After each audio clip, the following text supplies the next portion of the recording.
लोगों ने आरोप लगाया कि आप लोग आंदोलन कर रहे हैं, अब नेता बनने की क्या जरूरत है, MP MLA बनने की क्या जरूरत है। आज हम जितना आपके सामने बात को रख रहे हैं, बेहतर बात रख रहे हैं, सुनने वाले भी बेहतर हैं और आप लोग भी बेहतर लोग हैं, लेकिन हमें एक हाउस चाहिए जहां हम रख सके, जहां बात की गरिमा हो। तो वहां हमारे लोग चुन के नहीं जा रहे हैं। मेरा मानना है अगर बोकारो विधानसभा की बात कही जाए, जहां 3 लाख के आसपास अगर वोटर्स है, जिसे मुझे लगता है 2 लाख प्लस हमारे रैयत वोटर्स है, जिसमें 1 लाख तो केवल विस्थापित वोटर है। केवल विस्थापित वोटर भी अगर एक जगह स्थापित हो जाए तो आंदोलन करने की नौबत नहीं आती, उनके बीच एक विधायक बन जाता। चाहे विधायक रहे या सांसद रहे, अब हम लोग किसी के आश्रित होकर रहने वाले नहीं है, क्योंकि ये लड़ाई बार बार की है। नियम कायदे कानून बनते हैं, उसमें विधायिका का रोल होता है। यानी हमारे जो जनप्रतिनिधि रहे हैं, कहीं ना कहीं वो उनकी उदासीन सोच रही है, या फिर जो भी कारण कहें, क्योंकि आज ये सर्वविदित है कि जितने भी कंपनी फैक्ट्री स्थापित होते हैं उनमें स्थानीय विधायक रहे, स्थानीय जो दल हैं, उनके जो नेता रहे, उनको काफी मोटी रकम अदा की जाती है।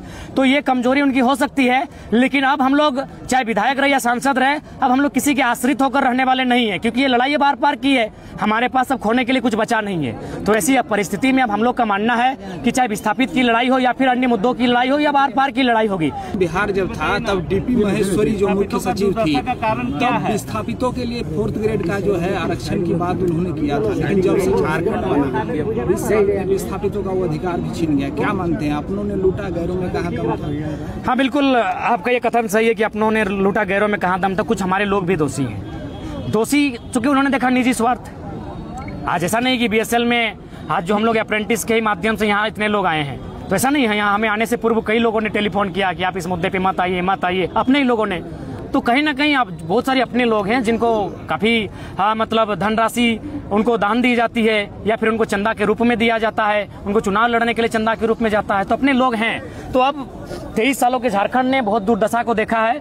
अब अपने रहें या फिर कोई और रहे, अब हम लोग अपना शोषण नहीं सहेंगे।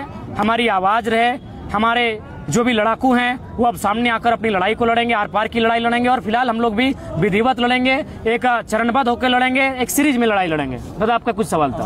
विस्थापितों का दुर्दशा का कारण क्या है, और 50 सालों में किस कारण से विस्थापित चलेगा?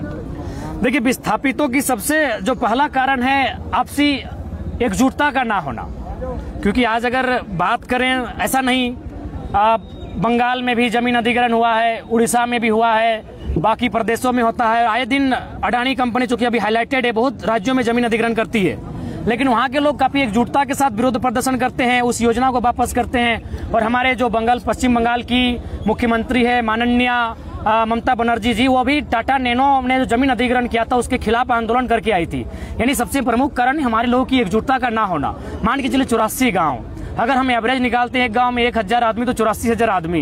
अगर 84,000 आदमी अगर यहाँ खड़े हो जाएंगे, उसका आधा भी खड़ा हो जाएगा, 42,000 उसका आधा, अगर 21,000 लोग यहाँ खड़े हो जाएंगे, तो मुझे लगता है यहाँ पुलिस तो छोड़िए, यहाँ तमाम फोर्सों की संख्या कम पड़ जाएगी, और 1 घंटा नहीं 10 मिनट में वार्ता के लोग हो जाएंगे। नहीं, एकजुटता की कमी रही है।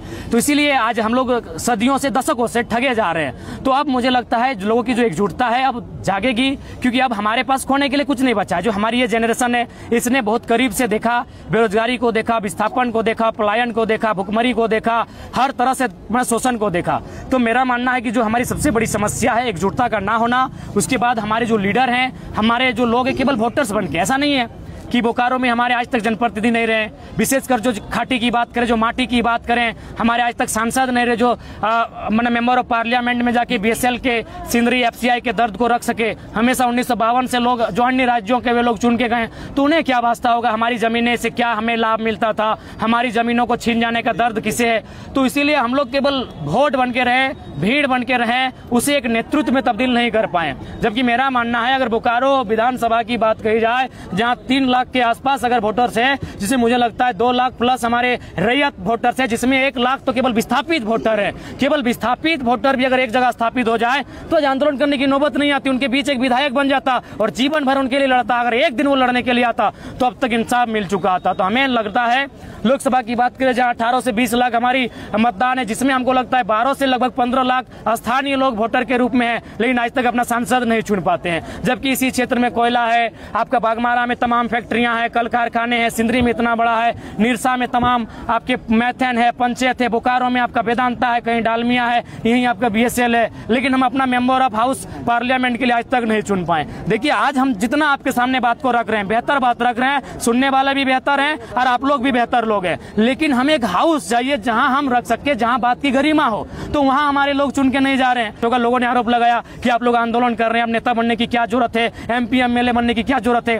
तो हम लोग बोले कि सड़क में आप कितना भी आंदोलन करें, सड़क में कितना भी रखें, जब तक हाउस में आपकी बातों कोई नहीं रखे उसकी गरिमा नहीं बढ़ती। इसलिए हम लोग हाउस में जाएंगे और जब जब वहां डिबेट होगा, जब जब हमें मौका मिलेगा अपनी बात को रखने का, हम लोग कभी बोकारो BSL का बात रखेंगे, कभी FCI सिंदरी का, तो कभी पंचायत डैम का बात रखेंगे, तो कभी डालमिया का, तो कभी आपका DBC का बात रखेंगे।